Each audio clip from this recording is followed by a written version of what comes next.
Hello, Blue Jays fans, and welcome to Sunny Side of the Dome. I'm your host, Karen Soutar, and I'm here this evening to talk some Blue Jays baseball with you. Sunny Side of the Dome is brought to you by Jays from the Couch.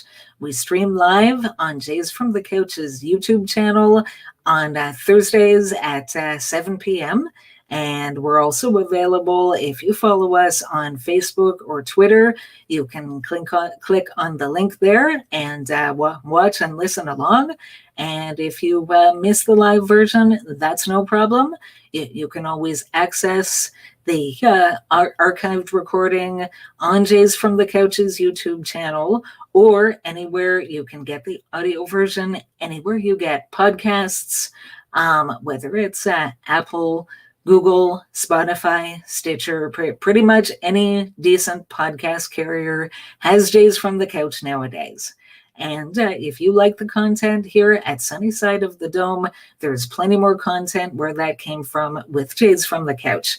There's our main podcast that we do Sunday evenings at 7 p.m. As well, there's another show Tuesdays at 7 p.m., the Unfeck Circle, hosted by the Feckless Wonder, Steve Feck. You should definitely tune into that. If you have been, I'm sure there's lots to enjoy there. If you haven't been, give Steve a listen. He's very entertaining and unique, and he'll give you lots to think about, and you might or might not agree with him, but still very worth a watch and a listen. So, how's it going, Blue Jays fans? Right in the middle of spring training, games to at least follow, to talk about. I'll give the Jays credit, even though they've only had the one TV broadcast so far, and I know plenty of people, myself included, have made comments on Twitter, on social media about, what the heck, Sportsnet, why can't you broadcast any more games? There haven't been any more up until now. There's some more coming. There's 9 more broadcasts coming before the end of spring training, so that's something to look forward to at least, and at least they've given us something.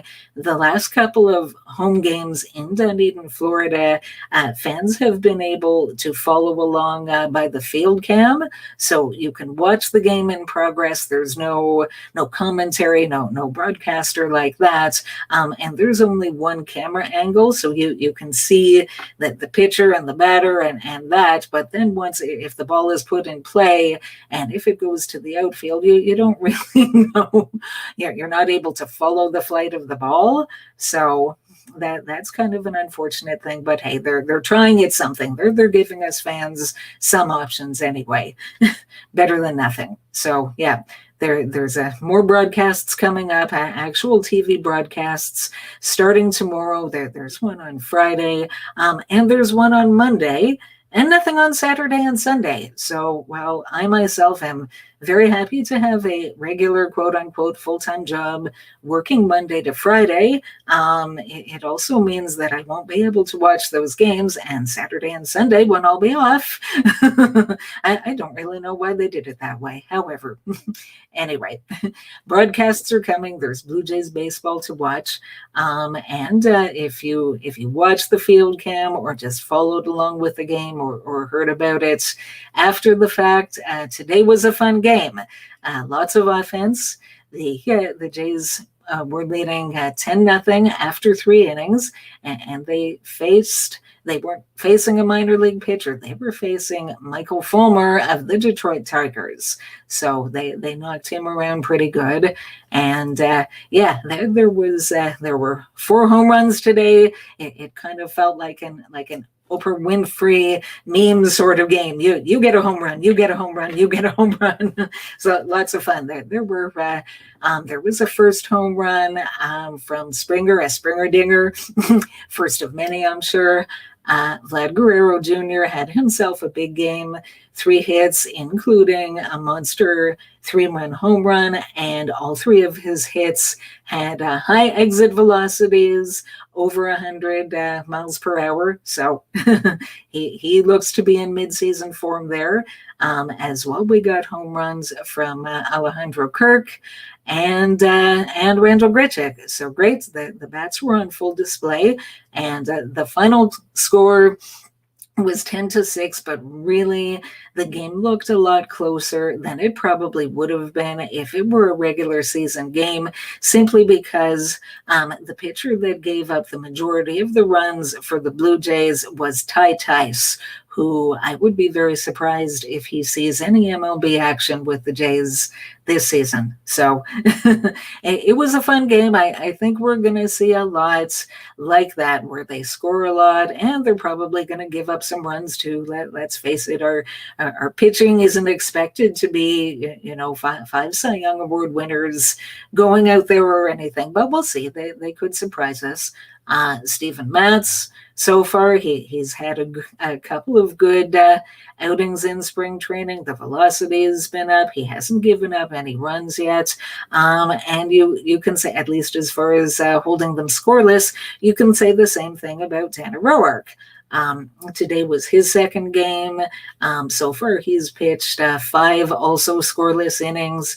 I was a little more concerned after the last outing because they said that his velocity, which was down last year, was down even further from that. And I thought, you face major league hitters who are in midseason form, and if your velocity isn't up, there's just that more of a chance that they're going to be able to hit. So, but who knows? It looked a little bit better today, and I mean, if he can bounce back, even if he can give us a full season with an ERA of 4.5, I'd take that from him, because I think we all believe that the Jays are going to score a lot of runs, and that could be good enough more often than not. So see how it all goes. All right, so to the heart of today's order. Something that I haven't talked about in a lot of detail as of yet is the Blue Jays catching situation. So this offseason, before the Rule 5 draft, there's a deadline where you need to add players with enough minor league experience that they're Rule 5 draft eligible to your 40-man roster, or else they're exposed. And perhaps to the surprise of some people, the Blue Jays added a couple of catchers and now sit with 5 catchers on their 40-man roster. So Danny Jansen, Rhys Mcguire, Alejandro Kirk, Riley Adams, and Gabriel Moreno. Personally, and I wrote about this a while back for Jays from the Couch, I really didn't expect them to be carrying 5 catchers on the 40-man roster once opening day rolls around. And it's not opening day quite yet. That's still a few weeks away, so who knows? One or more moves are still possible. As of now, we've still got 40 catchers, and it'll be interesting to see what happens. So in a moment, I'll take a look at each of them and try to make sense of all of this.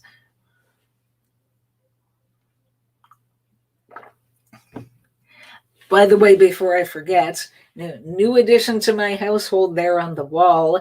I don't know how good a look you've got there, but that's actually a 1992 World Series championship Toronto Blue Jays poster. What was given to me as a bit of a surprise. Came to work Monday morning, and my boss came to me and said that he'd been doing some spring cleaning over the weekend and came across some things that he didn't necessarily want to keep, including that poster. Everyone at my work knows that I'm just nuts for the Jays, and so he said that was mine if I wanted it, and wasn't saying no to that. So there it is, a little bit of a backdrop. Okay, circling back, the catchers. First off, leading off, so to speak, is Danny Jansen. You could think of him more or less as the incumbent as far as the Toronto Blue Jays are concerned. Danny Jansen is 25 years old. He has by far the most major league experience of any catcher currently in the Blue Jays system. He's played in 181 regular season games, over the last 3 seasons, 2018 when he was called up later in the season, then 2019 when he became the number 1 full-time catcher, and 2020, the season as it was, as we know. So Danny Jansen, his MLB career to date has been interesting. It's kind of been a mixed bag. Jansen, for the final couple of years of his minor league career, after he got glasses and learned to really hit, but once he was able to see the ball properly, he was really known as an offense-first catcher. And he came up, as I say, in 2018, and his offense, particularly for a catcher, was quite good. He had an OPS plus of 115. So that's pretty good for a catcher. Unfortunately, he didn't follow that up in the next couple of seasons. It's in 2019, it was quite a bit subpar. It was only 70. And in 2020, it was 85. So we haven't really, with consistency, seen the offensive catcher that Danny Jansen was in the minor leagues. We haven't seen that translate to the major leagues all that much yet. One interesting note, and as we all know, 2020 was a 60-game season, so it was very different in a number of ways from your regular season that you would normally get of 162 games. And we don't know if Jansen got off to what in a regular year might have been a slow start with the bat in 2020. He might have heated up and done better, and he actually did. He did quite a bit better once they called Alejandro Kirk up to the major leagues, and here's this guy that just he was such a phenom and is such a phenom and hit so well. And interestingly enough, once he was on the team, Danny Jansen started to hit much, much better. In terms of defense, hi Steve, do you feel Jansen is underrated and could be an all-star caliber backup? I do. I really like that. Thank you for the question, Steve. I really like Danny Jansen a lot. And I think and hope, for his sake and for the Jays' sake, that this will be the year that he puts both parts of his game together, the offense and the defense. And if he can do that, and I think there's a better than average chance that he can do that, hopefully, that, I don't see any reason why not. So as I was just getting to the defensive end of the ball, in 2018 and in just a handful of games as a September call-up, the defense, I mean, it was a work in progress. He had -3 defensive runs saved. In 2019, he really appeared to take a huge step forward and went all the way to +12. DRS, like that's darn good. And Danny Jansen's defense really was quite good in 2019, and he even earned himself a top 3 finish of the American League Gold Glove voting for catchers in 2019. So it looked to me like his future was bright, and it still could be. In 2020, unfortunately, he seemed to take a step back. The defensive run save was back to a negative. It was a -4. Now, again, I don't know, and we don't really know yet to what extent 2020 was an anomaly just for so many players, and we'll find out as 2021 gets going, and knock on wood, there's no more shutdowns or anything like that. Once they play a full 162 game season, we'll kind of see if things sort of go back to a lot of the way that they were in 2019 in terms of individual player performance, and I'm really hopeful where Danny Jansen is concerned. So that's him for the time being. So moving on. Rhys Mcguire, 26 years old. He's actually a tiny bit older than Danny Jansen. I was a little bit surprised to learn that when I looked up all this information for tonight's show. And where Danny Jansen hits right-handed, Rhys Mcguire is actually a left-handed hitting catcher. So that's in theory, prior to 2020, that's one thing that could have made the two of them a very interesting catching tandem. Rhys Mcguire had a very different minor league career from Danny Jansen. Rhys Mcguire was always known as a glove-first catcher, and nobody really knew how much he would hit, if he would really hit at all. His minor league offensive numbers were nothing special, but people felt if he was going to carve out a decent minor league career for himself, it would be because of the glove. Reese Mcguire was also called up to the majors by the Blue Jays in 2018, and he's played so far in 63 games in his major league career over parts of 3 seasons, so 2018, 2019, 2020. So really a handful of games. I mean, it's not even that much to go on. And in his first 2 seasons, part seasons as they were, his hitting in a small sample size was far better than anybody could have expected. He had an OPS in 2018 of 914 and in 2019 of 872. Like, wow. Now, nobody saw that coming from him, I don't think. And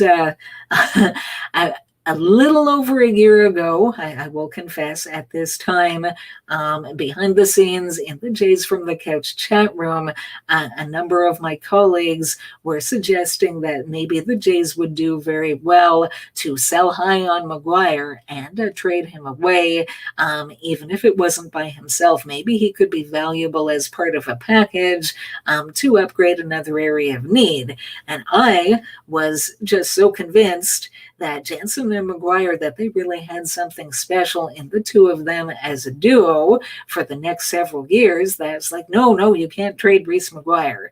Well, this is one time that it really appears that the rest of them were right and I was wrong. I have no problem saying the words I was wrong if I was.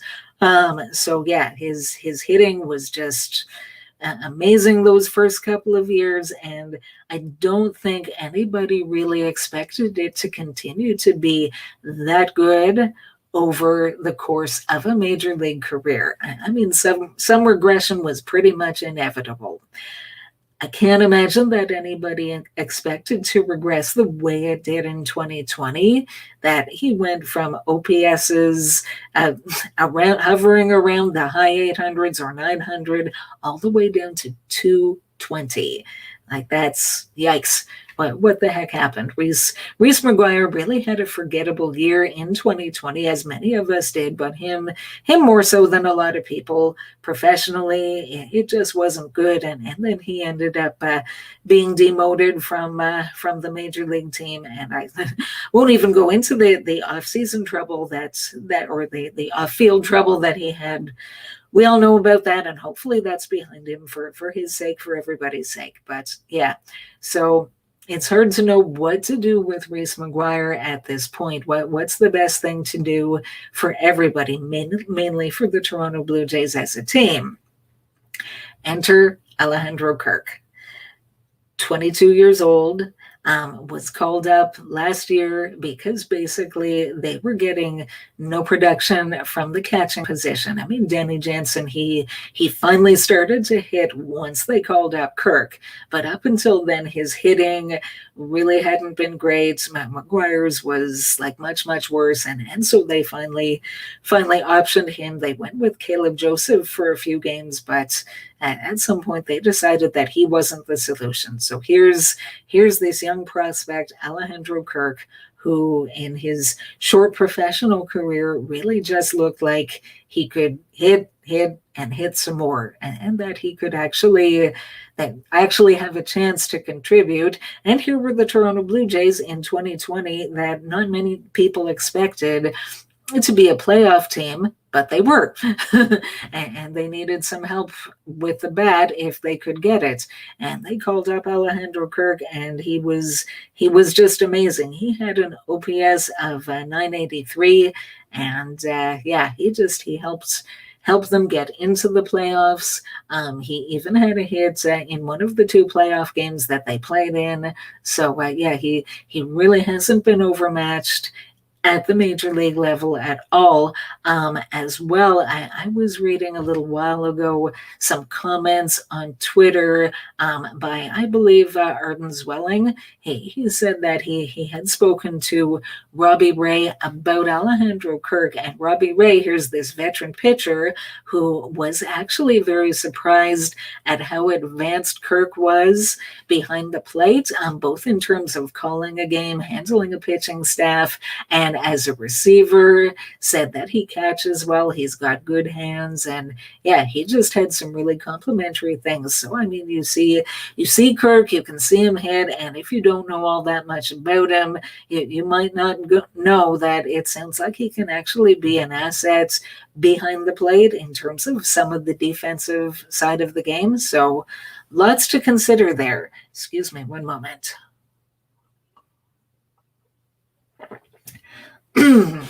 So,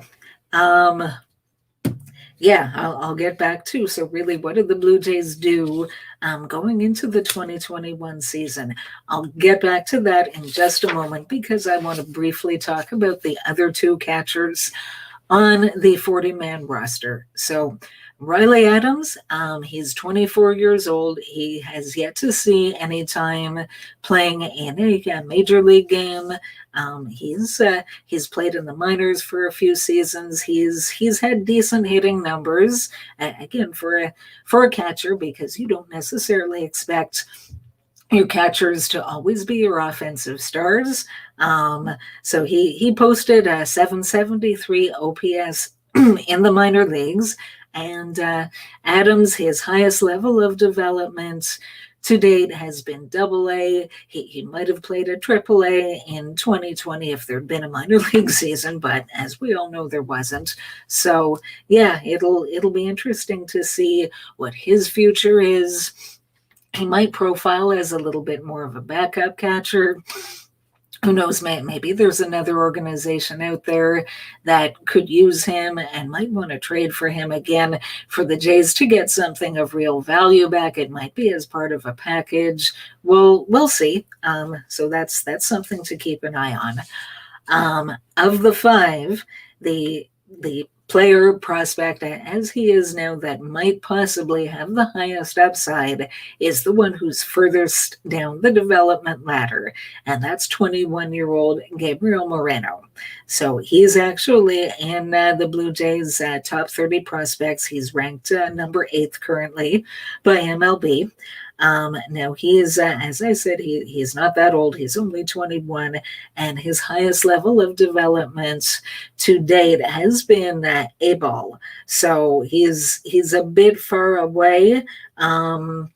They really like his tools. They like his athleticism behind the plate. He tends to make a lot of hard contact with the bat, and I mean, if he seems to have the talent, and knock on wood, barring injury, if his development continues the way it looks like it could, he could be someone with a lot of upside in the future, and someone who does very well in Major League Baseball as a really good two-way catcher. One interesting fact, MLB posted some StatCast leaders from spring training looking at some prospects, and among catching prospects, Gabriel Moreno was ranked number 1 in terms of catcher arm strength. His arm strength was rated at 81.1 miles an hour. So that's interesting. Now the thing with Moreno, and it's kind of unfortunate for the Jays in that their competitive window is pretty much just opening up now, and they've got who knows what, maybe the next 3-4 seasons before their current crop of young, terrific players are eligible for free agency. Maybe some of them get contract extensions. We don't really know. But I wonder, unfortunately, I wish Gabriel Moreno was just a little bit further along in his development, because maybe he could just slide into that group and be another star caliber player.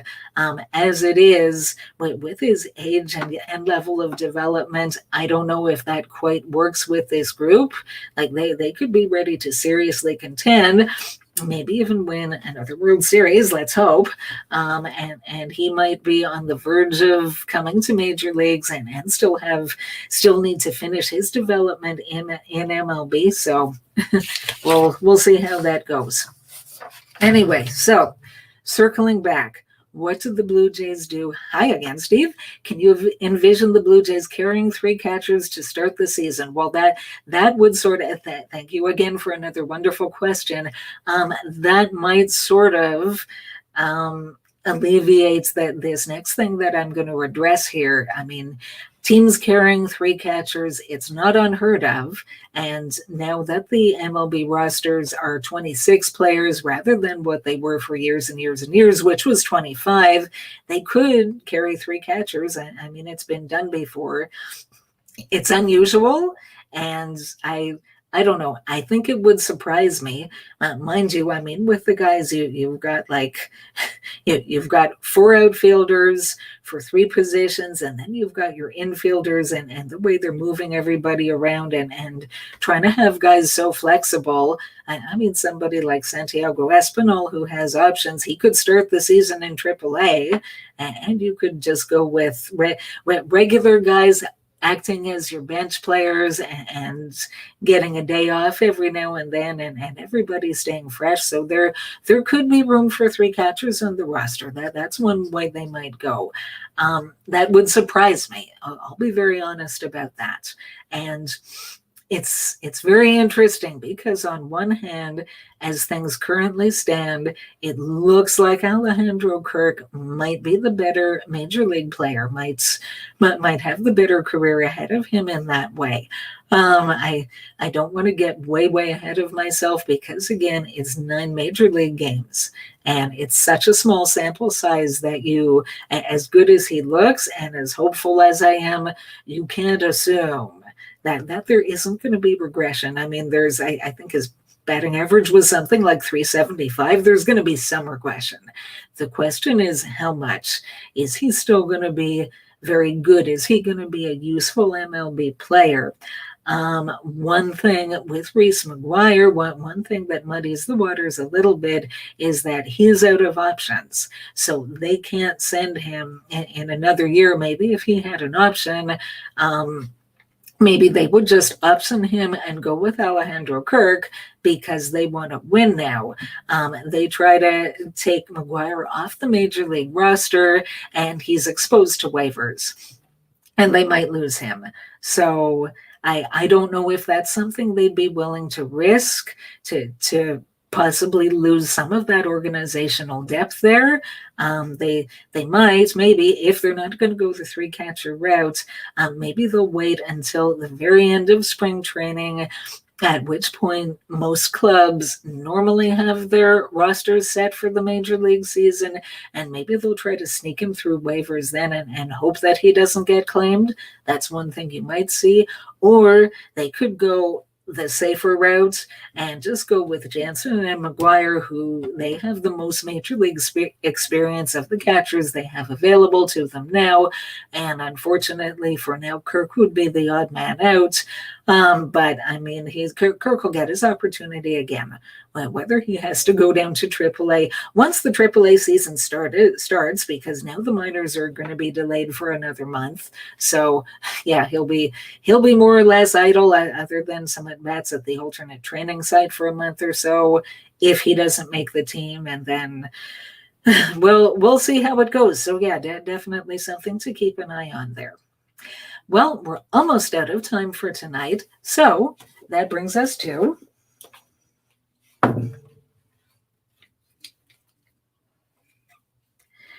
Through Blue Jay Colored Glasses. So for my thoughts this evening, I'm sticking with the theme of the catchers. I've like some people that I follow on Twitter, and then unlike a few others, over the years, I have really grown to trust Mark Shapiro and Ross Atkins in our front office. That they're not perfect, nobody is. They have made some blunders, but overall, I think they've done a very good job of running this team and this organization, the things that they do. I think these guys really know what they're doing. So they've got these 5 catchers. They're on the major league roster. They're protected at this point. And I think they're going to make some really good decisions. And at some point, I mean, we're not going to be sitting here 2-3 years from now talking about 5 catchers on the major league roster. I don't think. At some point, they're going to make use of some organizational depth at a very key position of catcher. Somebody's going to be traded. I don't know for sure who that is. It could end up being Gabriel Moreno because of his upside and what I was saying earlier about the timing and the Jays' competitive window maybe don't match up all that well. Somebody's going to be traded, and they're going to get good value back. And that value, whether it's a proven starting pitcher or whatever, that's going to be something, another piece to the puzzle who will help them win it all. So sometime in the next few years before that competitive window alters and maybe starts to close. Though that's my feeling, and let's watch for it and see what happens. And on that note, I think we're pretty much out of time for this evening. Thanks so much for joining us. Let's go Blue Jays, and more spring training games coming up.